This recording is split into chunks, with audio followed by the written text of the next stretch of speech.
শোরুমের ঠিকানাটা যদি আমাদেরকে একটু জানাতেন। যারা টাঙ্গাইলের বাইরে থেকে আসবেন তাদের উদ্দেশ্যে আগে বলতেছি, কারণ তারা আমাকে খুবই করে যে বাইরের ঠিকানাটা আমরা কীভাবে আসবো। তো তাদের উদ্দেশ্যে আগে বলতেছি, টাঙ্গাইলের বাইরের মানুষের জন্য এটা হলো, যখন তারা আসবে টাঙ্গাইল করটিয়া হাট বাইপাস নামতে হবে। যে জায়গা থেকে তারা আসুক নামতে হবে টাঙ্গাইল করটিয়া হাট বাইপাস।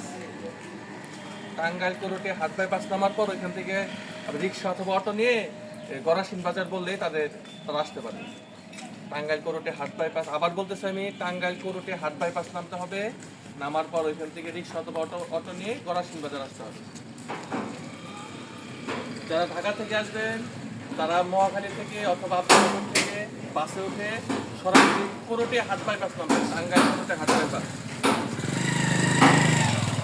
যারা উদ্দেশ্যে বলতেছি, যারা যে প্রান্ত থেকে আসেন, বাংলাদেশের যে জায়গা থেকে আসেন, সবাই টাঙ্গাইল করটিয়া হাট বাইপাস নামার চেষ্টা করবেন। টাঙ্গাইল করটিয়া হাট বাইপাস বাংলাদেশের সবথেকে বিখ্যাত হাট, যেটা টাঙ্গাইল জেলাকে সবাই যে হাটের পরিচিত, টাঙ্গাইল করটিয়া হাট।